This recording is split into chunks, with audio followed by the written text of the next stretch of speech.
ہمارے پاس جب لوگ آتے ہیں اور وہ داخل طریقت ہوتے ہیں تو ہم جو بنیادی چیزیں ان کو بتاتے ہیں تو ان میں سے ایک چیز یہ لازمی بتاتے ہیں کہ رزق پاک نہیں ہوگا تو باطن روشن نہیں ہوگا. یہ بنیادی بات ہے.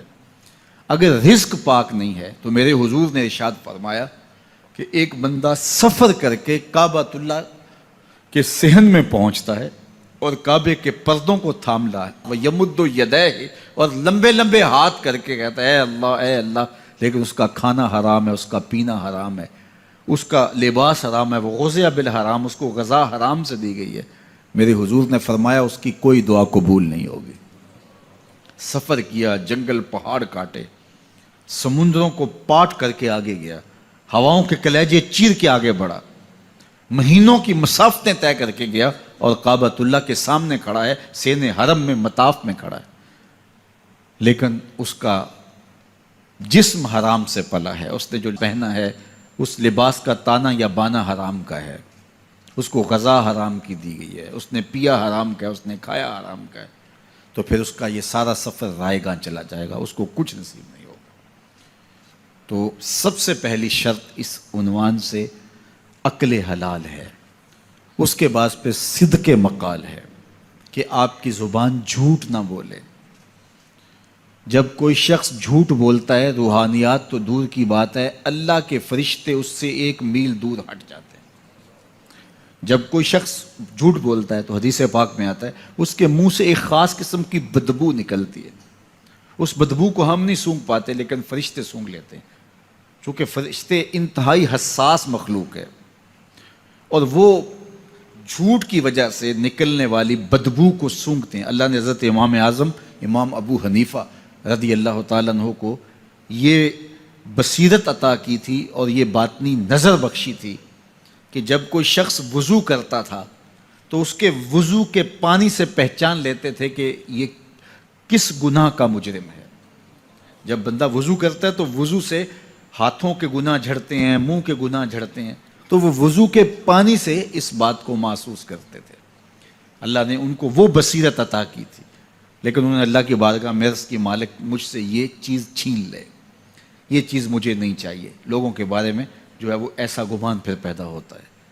تو فرشتوں کو اللہ نے وہ حساس جو ہے وہ پاکیزہ وجود دیا, اور ان کی حس ایسی ہے کہ وہ بدبو جو انسان بولتا ہے اور لفظوں سے جو اثرات نکلتے ہیں وہ محسوس کرتے ہیں. تو جب کوئی شخص جھوٹ بولتا ہے تو اس کے جسم سے, اس کی زبان سے جھوٹ کے ساتھ بدبو نکلتی ہے. اللہ کے فرشتے 1 میل دور تک پیچھے ہٹ جاتے ہیں. تو مجھے بتائیے, جو شخص جھوٹ بولتا ہو کیا اسے کوئی روحانی مرتبہ مل سکتا ہے؟ یہ سوچا بھی نہیں جا سکتا, یہ امکانات سے ہی نہیں ہے. اللہ کے محبوب علیہ السلام سے پوچھا گیا کہ حضور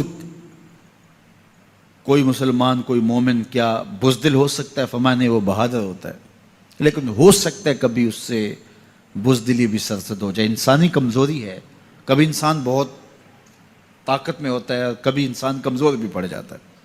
فرمایا ہو سکتا ہے کبھی اس سے ہو بھی جائے. پھر پوچھا کہ بخل کر سکتا ہے؟ فرمایا نہیں, مومن سخی ہوتا ہے, لیکن ہو سکتا ہے کبھی اس سے بخل بھی ہو جائے. کبھی کبھی دولت اسے اچھی بھی لگنے لگ جاتی ہے. جس طرح فرمایا گیا کہ اولاد مبخلتن مجبنتن, یہ جو اولاد ہوتی ہے یہ بندے کو بخیل بھی بنا دیتی ہے اور بزدل بھی بنا دیتی ہے. جب اولاد نہیں ہوتی تو بندہ سخی بھی ہوتا ہے اور بندہ جو ہے وہ مشکل حالات میں بھی کود جاتا ہے, لیکن جب اولاد ہوتی ہے تو پھر مشکل حالات میں کودنے سے پہلے سوچتا ہے میرے بچے ہیں یتیم ہو جائیں گے. اس کو یہ خیال آتا ہے, پہلے ایسے مال لٹاتا ہے لیکن اولاد ہو جائے تو پھر وہ اولاد کا سوچتا ہے کہ ان کے لیے کچھ میں جمع کر لوں. تو اولاد فرمایا میرے حضور نے کہ مبخلہ و مجبنہ, یہ بخیل بھی کر دیتی ہے اور یہ کمزور اور بزدل بھی بنا دیتی ہے. تو مومن ہوتا بہادر ہے, لیکن ہو سکتا ہے کبھی اس سے بزدلی بھی ہو جائے. مومن سخی ہوتا ہے لیکن کبھی ہو سکتا ہے اس سے بخل بھی ہو جائے. لیکن تیسرا سوال حضور سے پوچھا گیا کہ مومن جھوٹا ہو سکتا ہے؟ تو اس پہ 2 ٹوک کہا, نہیں جھوٹا نہیں ہو سکتا. یہ نہیں ہو سکتا کہ مومن ہو اور جھوٹا ہو, وہ سچ بولنے والا ہوگا. تو عقل حلال اور صدق مقال, یہ 2 خوبیاں جو ہیں یہ اہل اللہ کا ترائے امتیاز ہے, اور یہ مجھے اور آپ کو اختیار کرنی چاہیے. حضرت خلیل اللہ جب وادی غیر ذی زرع میں سیدہ ہاجرہ اور ان کے معصوم نونہال کو چھوڑ کر کے جانے لگے۔ ایسی وادی جہاں حیوانی وجود بھی نہیں تھا، نباتات بھی نہیں پائے جاتے تھے، پانی کا ایک قطرہ بھی دستیاب نہیں تھا، کالے سیاہ مہیب پہاڑ جیسے فولاد پگھلا کے ڈال دیا ہو، وہ وادی جہاں دن کو بھی خوف آئے، وہاں حضرت ہاجرہ نے راتیں بھی گزاری۔ کتنا دردناک لمحہ تھا جب سحری کا وقت ہوا، حضرت خلیل اللہ دعائیں دے کے رخصت ہونے لگے، حضرت ہاجرہ سلام اللہ نے آگے بڑھ کے اپنے شوہر نامدار کا دامن پکڑ لیا، تمسکت بِأَزْيَالِهِ، دامن پکڑ کے بولی میرے شوہر نامدار، اس مہیب وادی میں، اس پہاڑوں کے دامن میں جہاں دن کو بھی خوف آئے، نونہال معصوم کے ہمراہ مجھے چھوڑ کے کہاں جا رہے ہو؟ حضرت خلیل اللہ نے کوئی جواب نہیں دیا۔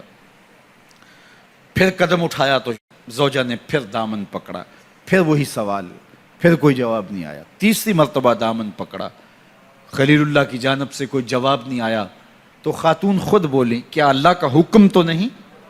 تو حضرت خلیل اللہ نے کہا نعم، ہاں اسی کا حکم ہے۔ حضرت ہاجرہ نے دامن چھوڑ دیا، کہا جائیے، خیر سے جائیے، اگر اس کا حکم ہے وہ ہمیں ضائع نہیں ہونے دے گا۔ جہاں دن نہیں گزارے جا سکتے تھے، پھر اس خاتون نے وہاں راتیں بھی کاٹی۔ وہ وادی جس میں وحشت بھی قدم رکھتی تھی ڈر ڈر کے، جہاں پھرتے تھے آوارہ تھپیڑے بادے سر سر کے، جہاں پر گھاس اگتی ہے، جہاں نہ پھول کھلتے ہیں، مگر وہ سرزمین ہے آسماں بھی جھک کے ملتے ہیں۔ اپنی پاک باز بیوی اور نونہال بیٹے کو چھوڑ کے حضرت خلیل اللہ دعائیں دے کے رخصت ہو گئے۔ تھوڑا سا توشہ تھا، 2-1 دن کے بعد ختم ہو گیا۔ پھر ماں کی چھاتی سے دودھ بھی خشک ہو گیا، نونہال پیاس سے تڑپنے لگا۔ ماں تو پھر ماں ہوتی ہے، تڑپتی ہوئی ممتا کا دل بے قرار ہوا۔ ایک پتھر کے سائے میں معصوم اسماعیل علیہ السلام کو لٹایا اور پانی کی تلاش میں جبل صفا پہ چڑھی، اطراف میں آسمانوں کی طرف دیکھا، کہیں کوئی پرندے اڑتے دکھائی دیں اور پانی کا نشان ملے اور میں وہاں سے بیٹے کے لیے 2 بوند لے آؤں، لیکن کچھ دکھائی نہیں دیا۔ تا حد نظر پھیلا ہوا آسمان ہی آسمان ہے اور پہاڑ ہی پہاڑ نیچے دکھائی دیتے ہیں۔ پھر مروہ پہ آئیں، درمیان میں نشیبی جگہ تھی، وہاں بیٹے کا من موہنا چہرہ دکھائی نہیں دیتا تھا، دوڑ کے گزری اور جا کے صفا پہ گھوم کے دیکھا، کچھ نظر نہیں آیا۔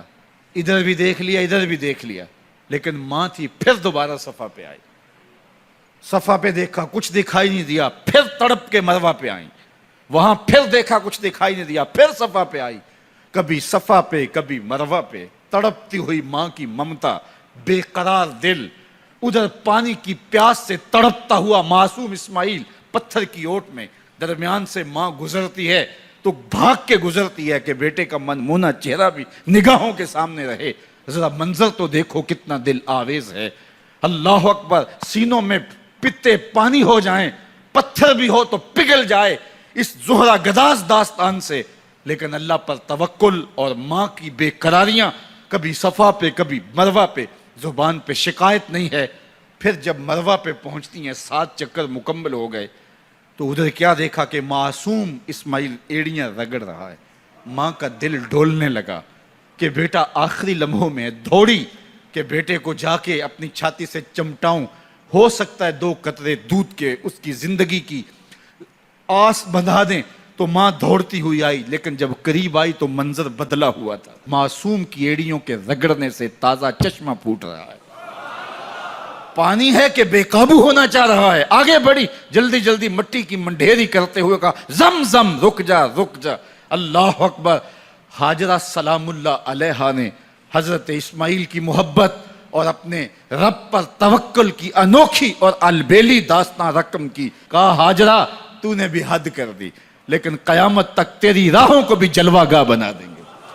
یہاں نبی بھی دوڑیں گے، ولی بھی دوڑیں گے، غوث بھی دوڑیں گے، کتب اور ابدال بھی دوڑیں گے، شہنشاہ بھی دوڑیں گے، کج کلا بھی دوڑیں گے۔ یہ دوڑنا ہم عبادت بنا دیں گے، حتیٰ کہ امام الانبیاء بھی ان راہوں کی سائی کرتے رہے۔ عجیب رنگ، عجیب منظر اور عجیب کیف کا عالم۔ اچھا، یہاں رک کے ایک بات کرنا چاہوں گا، اگر آپ کی توجہ ہو، جہاں حضرت ہاجرہ دوڑیں اور ان کے مبارک قدم وہاں لگے اور لگ کے ہٹ گئے، عارضی نسبت ہے، مستقل نسبت نہیں ہے، جہاں ان کے قدم لگ کے ہٹ گئے وہ جگہ تو جلوہ گاہ بن گئی، اور جہاں حضور خود جلوہ فرما ہیں وہ گنبد خضرا جلوہ گاہ کیوں نہیں ہو سکتا ہے؟